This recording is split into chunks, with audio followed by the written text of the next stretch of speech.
Recording in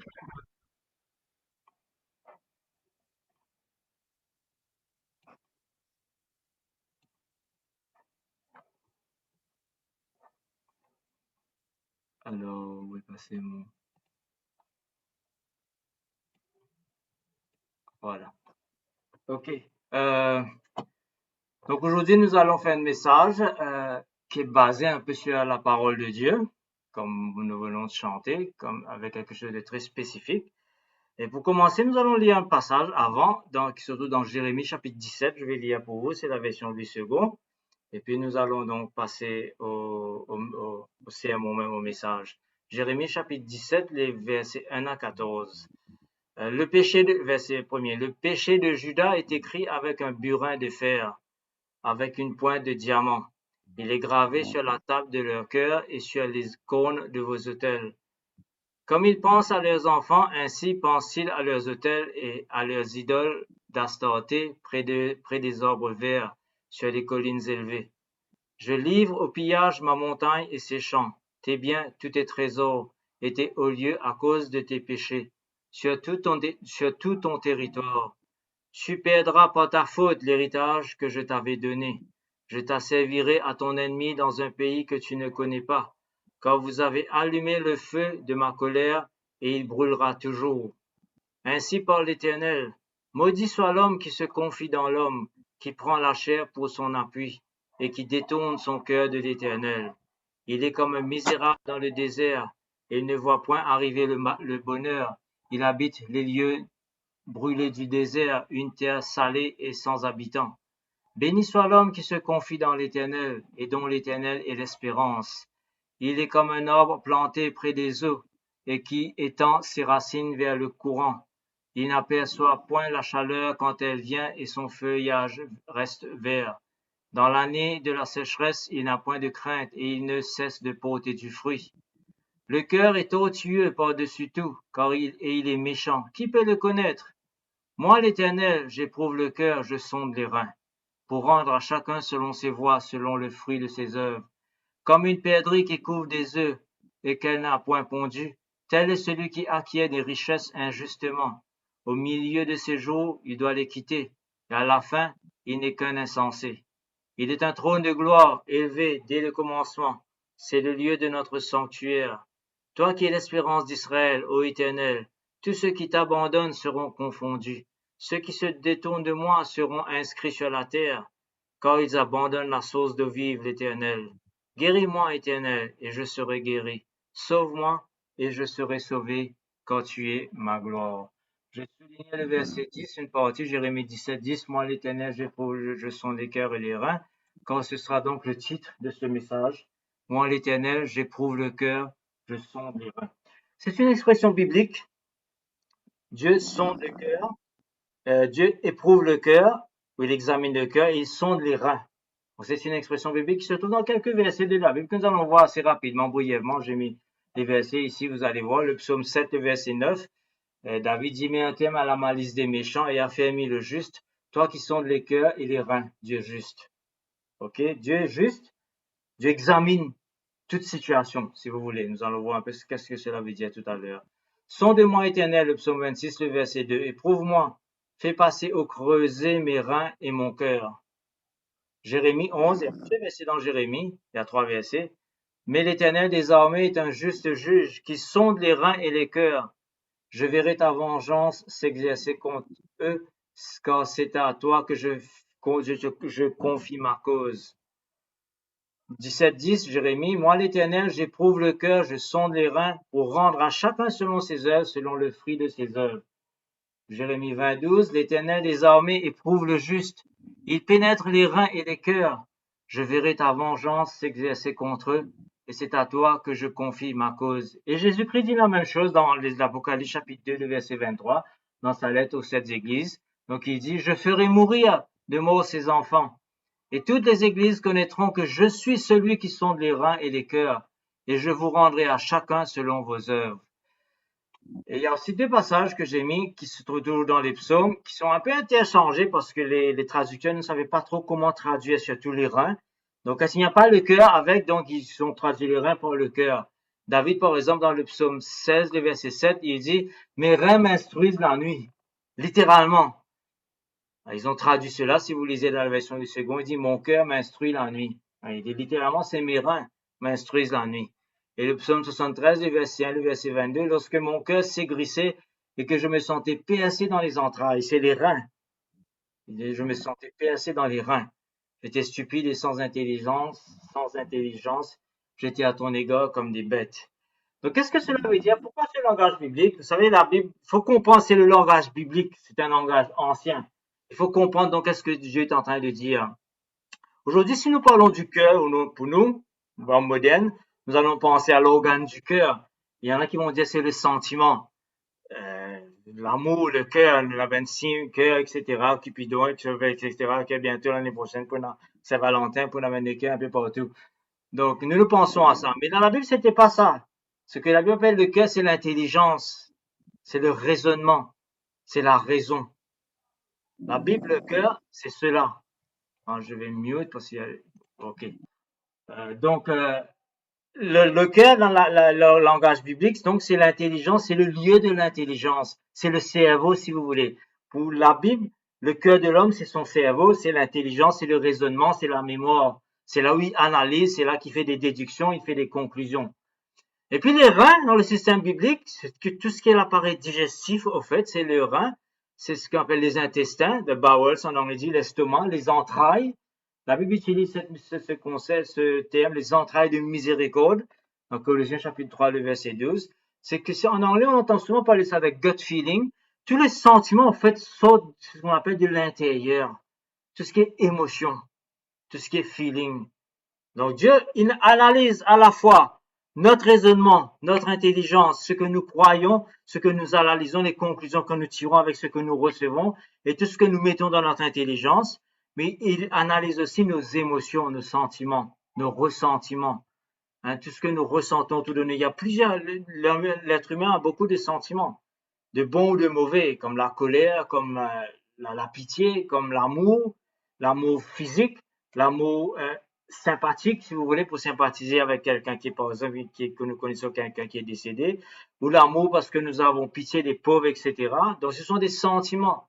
Il y a toutes sortes de sentiments. Donc, Dieu analyse, mes frères, que ce qu'il y a dans notre intelligence, et Dieu analyse ce qu'il y a dans nos reins, dans nos émotions. Dieu nous analyse complètement. Et il va tirer les conclusions, et il va nous faire savoir. Et c'est très important, cela, parce que quand Dieu va juger les hommes, le jour du jugement, il sera absolument juste dans son jugement. Dieu sera absolument juste. Il va mettre tout, d'après son analyse, il va mettre tout devant tous les hommes. Voilà ce qu'il y avait dans ton cœur. Voilà les sentiments que tu avais. Voilà comment tu as agi. Voilà ce qui a débordé dans tes actions à cause de ton raisonnement, à cause de ton intelligence. Ça a affecté tes sentiments et tu as fait de mauvaises actions ou de bonnes actions. Dieu va mettre cela devant nous. Dieu sera absolument juste. Donc, pourquoi est-ce que Dieu fait cela? C'est pour que ses jugements soient justes. Et comme nous avons vu dans plusieurs versets dans Jérémie d'ailleurs, nous avons vu cela tout à l'heure là. Quand on nous dit Dieu est un juste juge, Jérémie 11, verset 20. Ils sont lesquels? Il est juste, ils sondent. Dieu ne juge pas comme ça au hasard. Pas brut, ni pas n'est qu'envoie une coup d'éclair, boum. Pas du tout. Hein? Son jugement n'est pas venu à l'improviste.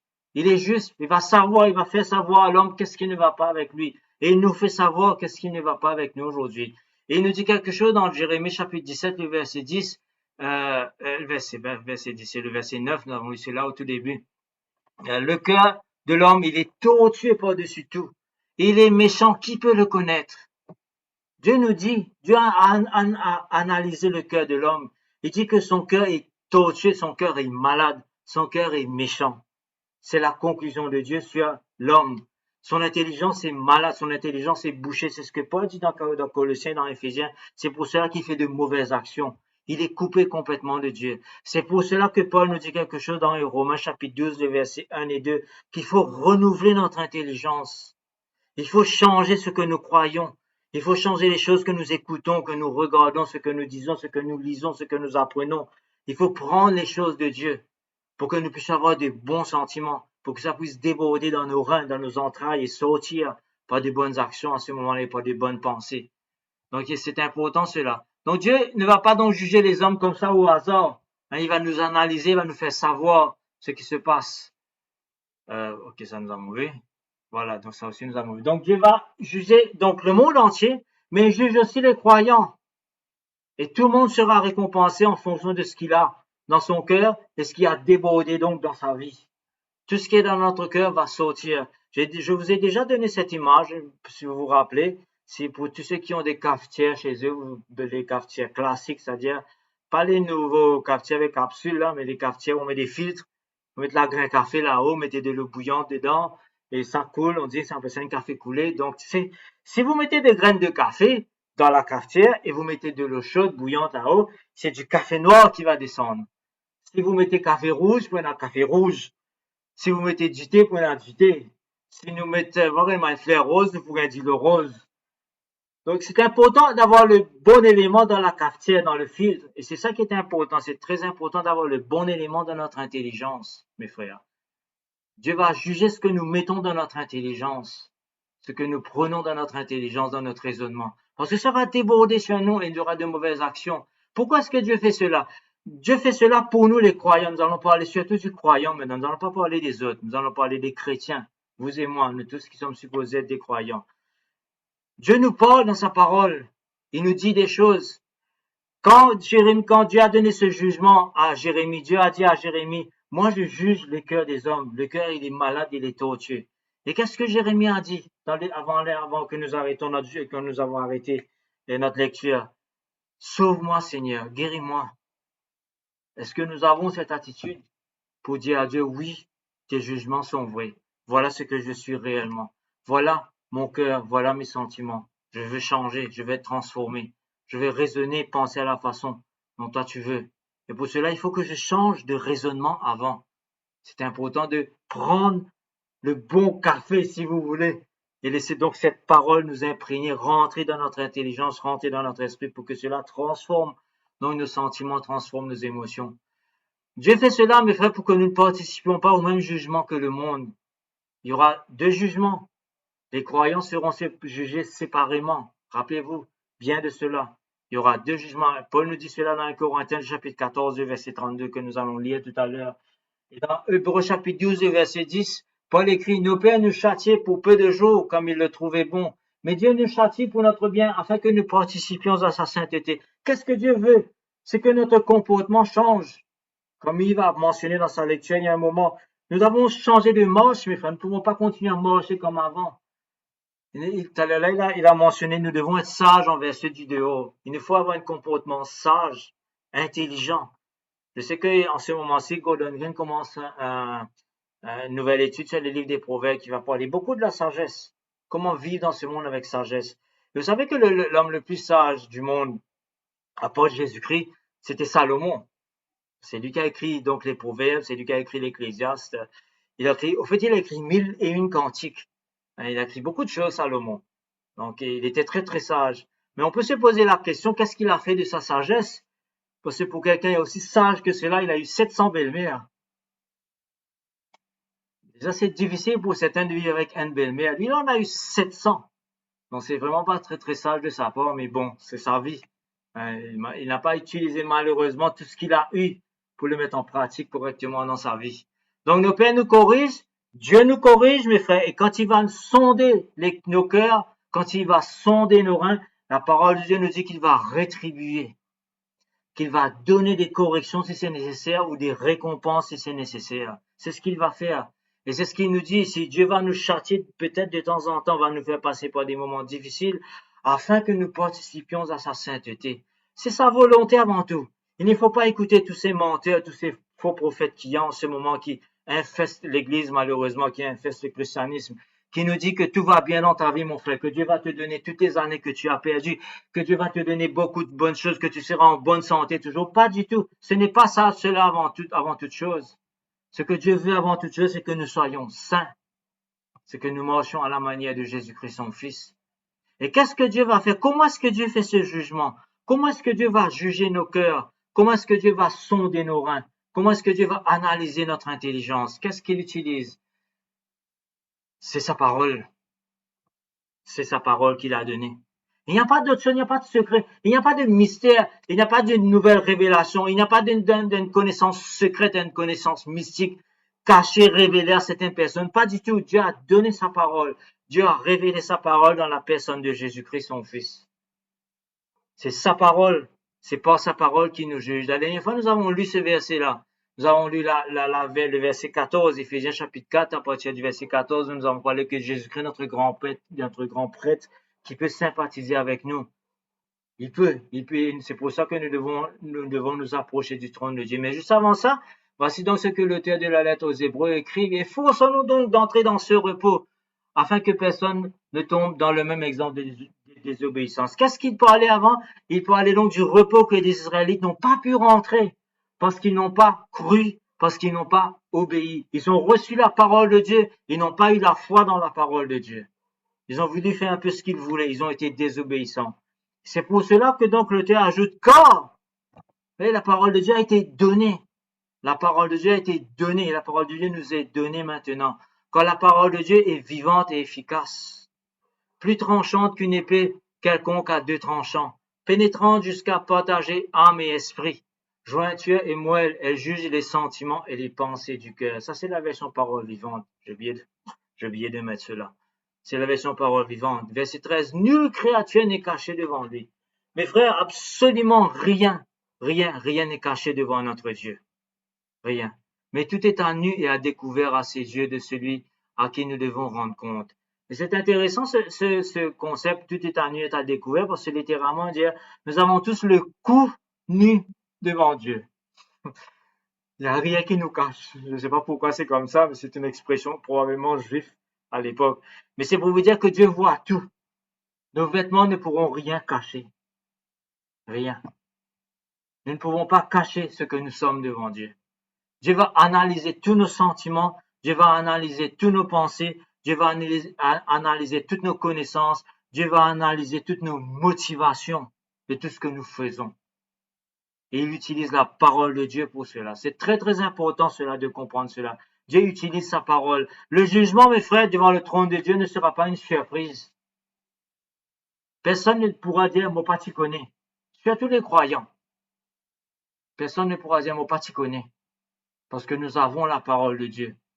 Que nous devons prendre chaque jour pour laisser Dieu nous juger. Laisser Dieu nous révéler ce qu'il y a en nous. C'est important cela parce que quand Dieu va nous sonder, en fait, il nous révèle ce que nous sommes par sa parole. Nous sommes nus devant sa parole. Nous devons avoir l'humilité de dire oui Seigneur, c'est la vérité. Oui Seigneur, je te remercie que tu as travaillé en moi, que tu as changé mon cœur. J'étais comme cela, voici c'est comme je suis maintenant. Oui Seigneur, je reconnais c'est la vérité, ce que je fais n'est pas bon, ce que je dis n'est pas bon, ce que je pense n'est pas bon, ce que je regarde n'est pas bon, etc., etc. C'est comme cela que les chrétiens doivent réagir. C'est comme cela, mes frères, que Dieu nous met en nu. La parole nous révèle donc ce que Dieu, ce qu'il y a dans notre cœur. La parole de Dieu nous révèle cela. Et c'est Dieu qui travaille cela par le Saint-Esprit. Donc c'est pour cela donc, ce que nous devons faire. Ce que nous devons faire. Ok, oui, donc voilà, ça c'est la version. Ouais, c'est la version du second. Seulement il y a la version parole vivante. Voilà, la version parole vivante. Et puis nous allons voir ce que nous devons faire. Voici maintenant la version parole vivante. C'est beaucoup plus clair. Je ne sais pas pourquoi j'ai pas lu ça avant. Mettons donc tout en œuvre pour trouver ce repos pour y entrer. Veillons à ce que personne n'en manque l'entrée et ne tombe comme les Israélites d'alors dans l'incrédulité et la désobéissance. Donc il est important d'avoir la bonne croyance, la foi, de croire ce qu'il faut croire et obéir. Comme nous dit le cantique que nous chantions bien longtemps, trust and obey, croire, obéir. Verset 12, quand la parole de Dieu est pleine de vie et de puissance, la parole de Dieu est vraiment vivante, comme Jésus-Christ nous dit lui-même, la parole est esprit et vie. Elle reste toujours en vigueur. La parole de Dieu ne change pas. Malgré si les époques changent, elle ne change pas. Le langage peut changer, mais la parole de Dieu ne change pas. Ce que Dieu voulait ne change pas. Ce que Dieu va faire, ce que Dieu va juger, ce que Dieu est ne change pas. Elle est plus incisive qu'une épée à double tranchant. Elle pénètre jusqu'aux profondeurs de l'être, articulation et moelle de notre vie intérieure, jusqu'à la ligne de séparation entre la vie de l'âme et celle de l'esprit. Elle discerne et révèle les sentiments et les penchants du cœur. Elle révèle toute notre motivation, mes frères. Elle juge les pensées et les intentions les plus secrètes que nous avons. Essayez de comprendre pourquoi est-ce que Paul a écrit 1 Corinthiens chapitre 13, par exemple. Tous nous connaissons 1 Corinthiens chapitre 13, le chapitre de l'amour. C'est un chapitre que nous lisons pour les mariages surtout. Mais ce chapitre, en réalité, il est utilisé pour l'Église. Parce que c'est en 2 chapitres qui parlent des dons que nous devons avoir et que nous devons mettre au service de l'Église. Et 1 Corinthiens chapitre 13 vient au milieu pour nous dire comment servir dans l'Église, avec quelle attitude. C'est pour cela qu'il dit que nous pouvons donner notre vie en sacrifice, être brûlés, nous pouvons donner notre bien, mais si nous n'avons pas l'amour, ça ne sert à rien. Et Dieu juge nos intentions. Il nous dit, pourquoi est-ce que nous faisons certaines choses? Pourquoi est-ce que je vais donner ma vie? Pourquoi est-ce que je vais donner mon bien aux pauvres? Pourquoi est-ce que je fais une visite? Pourquoi est-ce que je dis que je vais prier pour quelqu'un, par exemple? Est-ce que c'est pour faire m'entendre? Pour me faire voir? Dieu juge nos intentions. La parole de Dieu nous juge. Il nous révèle la véritable raison de toutes nos actions, de toutes nos pensées. Hébreux chapitre 4, verset 13. Rien dans toute la création ne peut échapper au regard de Dieu. Tout est en nu. Tout paraît à découvert aux yeux de celui à qui nous aurons à rendre compte. Nous allons rendre compte donc de tout ce qu'il y a. Nous avons intérêt dès maintenant à nous soumettre à Dieu. Nous avons donc intérêt, mes frères, à nous soumettre à cette parole. Nous devons donc ce que nous faire, nous exposer à la parole de Dieu. Il est important que les chrétiens, que les croyants s'exposent continuellement à la parole de Dieu. Nous sommes tellement bombardés chaque jour par toutes sortes de choses, toutes sortes de nouvelles, toutes sortes d'informations, par les médias sociaux, les médias, la télévision, les journaux. Nous entendons beaucoup de choses. Nous sommes bombardés par toutes sortes de nouvelles, par toutes sortes de récits, par toutes sortes d'histoires, de livres, etc., des magazines. Il y a beaucoup de choses qui nous tombent dessus. Et il est important que le chrétien, dans tout cela, trouve le temps et le discernement pour s'exposer volontairement à la parole de Dieu, pour laisser Dieu nous parler, pour laisser Dieu nous discerner, pour laisser Dieu faire pénétrer en nous ce qui est vrai, ce qui est noble, ce qui est pur, comme Paul le dit dans Philippiens chapitre 3, Philippiens chapitre 4 plutôt, 7, 8 je crois, ou 5, 6, ouais, quelque chose comme ça. Donc c'est important que vous et moi nous nous exposions à la parole de Dieu. Pour laisser cette parole de Dieu nous juger, nous devons prendre les devants, mes frères, nous-mêmes, volontairement. N'attendons pas le jour du jugement pour attendre que Dieu nous juge. C'est ce que la parole de Dieu nous dit de faire, au fait. Chaque chrétien doit se juger lui-même. Chaque chrétien doit prendre cette disposition, doit avoir cela dans son cœur. C'est ce que Paul disait aux Corinthiens. C'était l'église à Corinthe était une église très compliquée avec beaucoup de problèmes, beaucoup de difficultés. Toutes sortes de qualités de conflits, toutes sortes de qualités de mauvaises choses qui se passaient, des querelles, etc. Il y a du mépris, il y avait des orgies, il y avait des divisions, il y avait des folies de grandeur, il y avait des laissés-aller, etc. Il y avait beaucoup de choses qui se passaient. Et même quand ils prenaient la Sainte Seine, c'est là aussi ceux qui étaient riches, ils abusaient de ceux qui étaient pauvres. La Sainte Seine, le repas du Seigneur, quand ils se rassemblaient pour prendre un repas, c'était un vrai repas qu'ils faisaient au fait ensemble. C'était pas comme aujourd'hui, nous prenons un petit bout de pain et un morceau de vin. C'était un vrai repas qu'ils prenaient. Et c'était pendant ce repas-là, donc, qu'ils communiaient, donc, ils se rappelaient, ils prenaient une coupe de vin, ils prenaient un morceau de pain pour se rappeler de la mort de Jésus-Christ. Et même là aussi, les chrétiens, ils s'abusaient entre eux. Vous vous rendez compte qu'est-ce que cela veut dire? Et Paul leur disait donc, avant que vous preniez ce repas-là, que chacun donc s'éprouve soi-même. Verset 28, 1 Corinthiens 11. Et qu'ainsi ils mangent du pain et boivent de la coupe. Quand celui qui mange et boit sans discerner le corps du Seigneur, parce qu'ils avaient le mépris pour le corps du Seigneur, c'est l'Église ici. Il mange et boit un jugement contre lui-même. Si nous avons du mépris dans notre cœur, mes frères, pour l'Église, pour les gens de l'Église, pour nos frères et nos sœurs, faites attention. Ce sentiment doit partir, d'être remplacé par l'amour, par l'humilité. C'est pour cela qu'il y a parmi vous. Et là, Dieu donne son jugement. Dieu a jugé ces chrétiens-là. Dieu a jugé, c'est ce qui est dit dans Hébreux, c'est ce que nous avons lu dans Hébreux chapitre 12, verset 10. Dieu a châtié, verset 10, verset 5. Dieu a châtié ses enfants. Dieu corrige ses enfants. Parce qu'il ne veut pas qu'ils continuent d'agir de la même façon, qu'ils aient les mêmes intentions, qu'ils aient les mêmes pensées, qu'ils aient les mêmes sentiments. Dieu veut que ses enfants changent, se transformer. Donc c'est pour cela qu'il y a parmi vous beaucoup d'infirmes et de malades et qu'un grand nombre sont morts. C'est ce qui se passait dans l'église à Corinthe. Et laissez-moi vous dire une chose, cet épître est écrit sous l'air de la grâce. C'est sous l'air de la grâce. Ce n'est pas avant, c'est sous l'air de la grâce. Dieu a jugé son peuple. Et puis il ajoute dans verset 31, si nous nous jugions nous-mêmes, nous ne serions pas jugés. Qu'est-ce que cela veut dire? S'ils avaient mis du temps à réfléchir, s'ils avaient lu la parole de Dieu, s'ils allaient chercher ce que Dieu attendait, s'ils cherchaient ce que Dieu voulait d'eux, ce que Dieu veut, les sentiments, les actions qu'ils doivent pratiquer, s'ils étaient jugés eux-mêmes, ils se disent non, ce que nous faisons n'est pas bon, nous allons abandonner. Ce que Paul dit ici, nous ne serions pas jugés. Les chrétiens ne seraient pas jugés. Les chrétiens auraient eu moins de complications. Aujourd'hui, il y a beaucoup de problèmes dans l'Église. C'est parce que la grande majorité des chrétiens ne sont pas obéissants. La grande majorité des chrétiens ne sont pas obéissants. Il ne faut pas être dupe, mes frères. Il ne faut pas être dupe. Je suis parfaitement conscient de beaucoup de choses de ce qui se passe. Que ce soit dans ma vie ou dans votre vie, je suis très conscient. Je dois faire très attention sur moi-même, comme vous devez faire très attention sur vous-même. Beaucoup de chrétiens dans beaucoup d'assemblées ne sont pas obéissants. Et nous avons beaucoup de problèmes. Et nous nous posons la question, où est le Seigneur? Où est le Seigneur? La semaine dernière, M. Takalani avait mis sa lettre, il a parlé dans Hébreux chapitre 10, les versets 24 et 25. Ça tombe très mal pour nous. Je me suis senti visé, croyez-moi. Parce que ça tombe très mal pour nous ce verset-là, ce message, parce que c'était au moment où nous ne pouvons plus nous rassembler. Il a envoyé ce message à un moment, et il a dit dans sa lettre, il y a beaucoup de chrétiens qui ont abandonné, qui ont profité donc des lockdowns qu'il y avait, des Covid, etc., pour ne plus aller à l'église, pour se rencontrer très rarement. Où ils ont dit, c'est pas nécessaire, je peux adorer mon Seigneur et mon Dieu chez moi, je peux servir Dieu chez moi. Alors que Dieu nous dit, non, il ne faut pas abandonner le rassemblement de soi-même. Et malheureusement, nous sommes tombés dans une situation, malheureusement, nous ne pouvons pas nous rassembler physiquement. Mais j'espère que, au moins, sur Zoom, nous pouvons essayer de faire un effort, nous voir quand même ils nous entendent, de faire ce sacrifice les vendredis soirs ou les samedis. Je ne sais pas si nous allons continuer les vendredis ou les samedis. Donc, il faudra voir même les dimanches, pourquoi pas, je ne sais pas.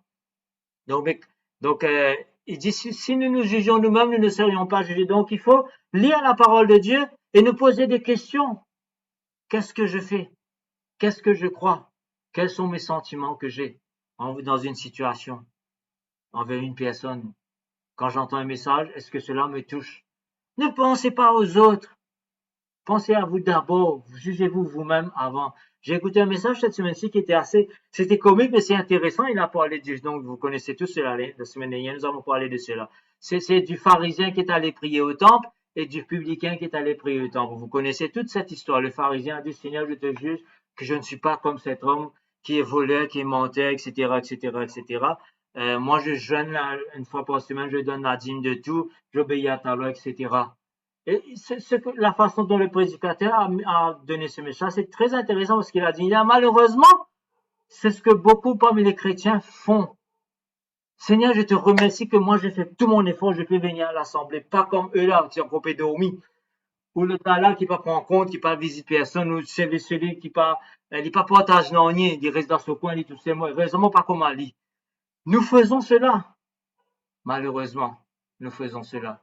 Chacun doit se juger soi-même. Si nous voyons qu'un frère, une sœur a un problème, prions pour lui en toute humilité.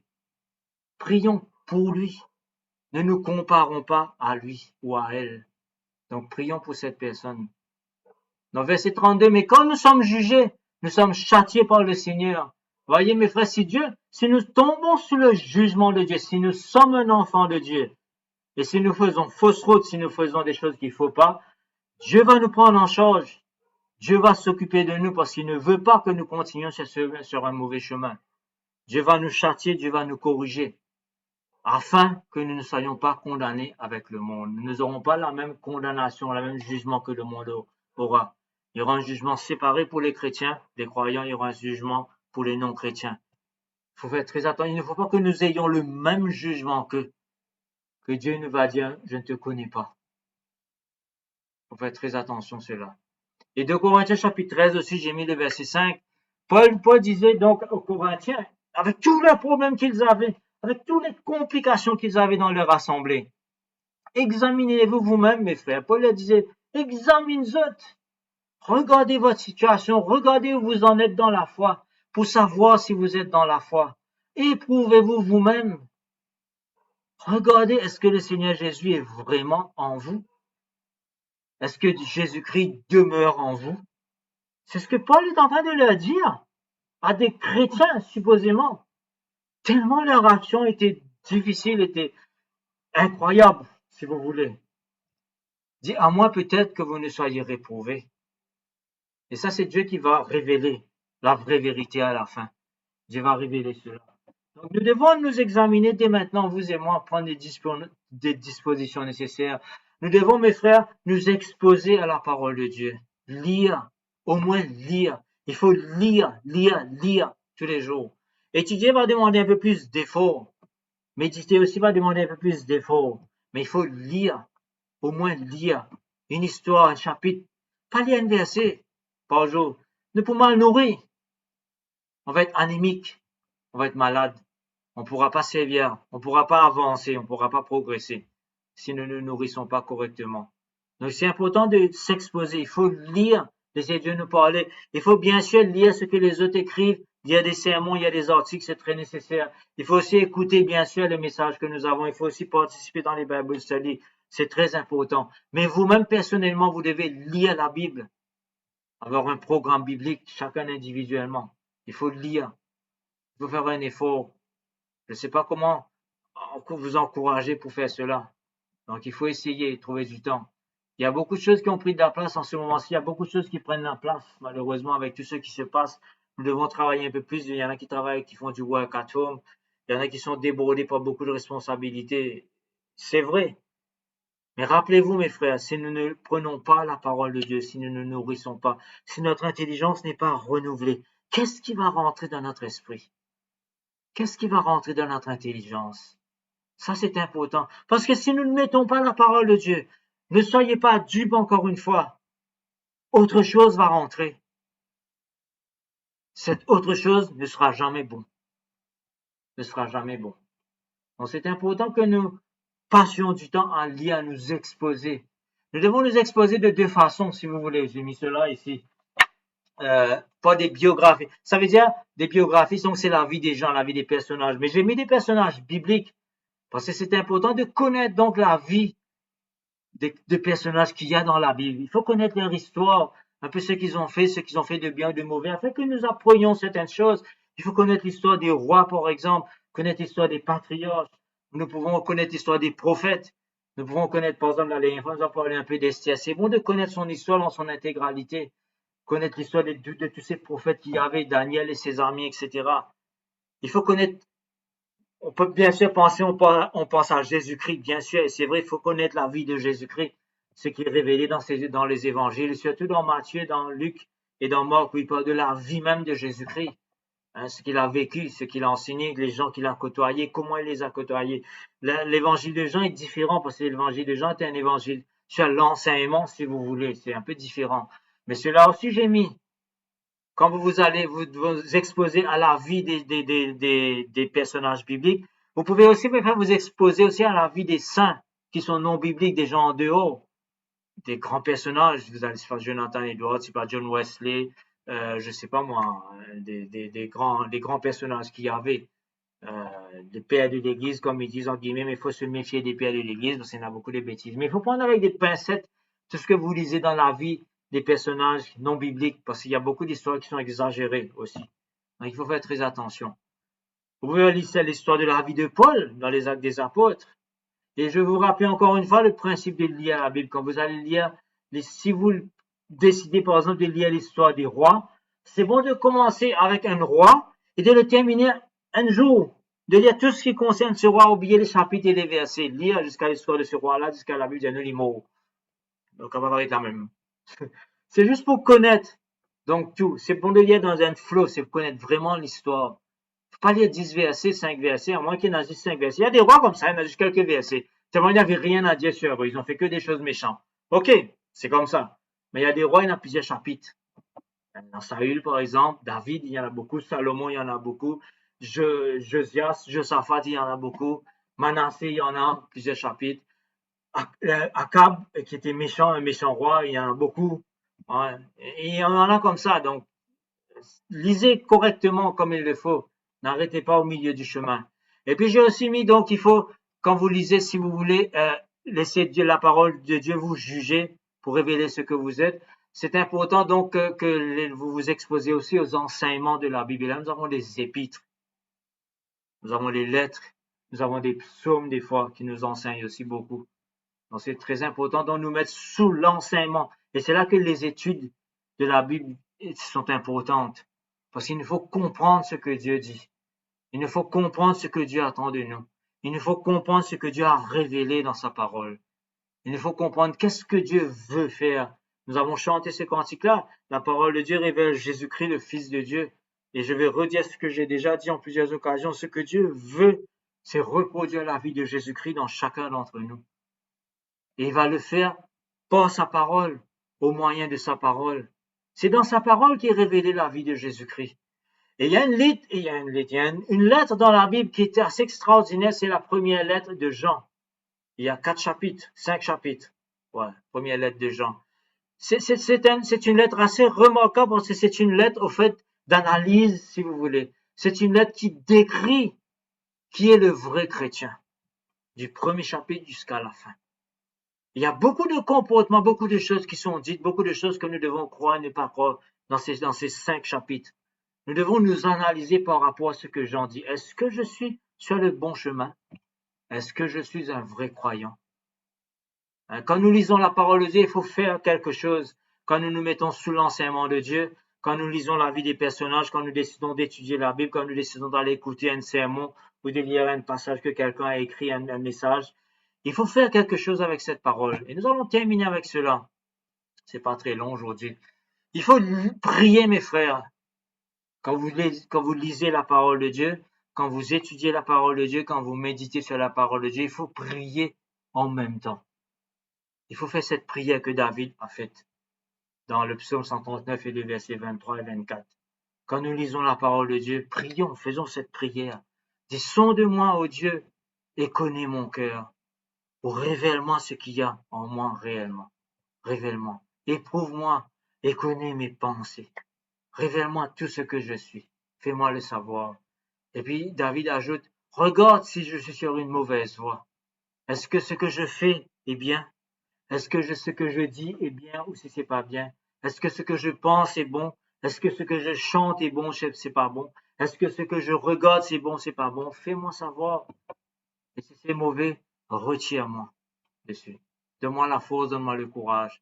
Mais ce n'est qu'en nous exposant la parole de Dieu, mes frères, que notre cœur sera transformé.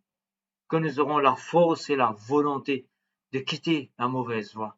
David dit donc, regarde si je suis sur une mauvaise voie et conduis-moi sur la voie de l'éternité. Amen.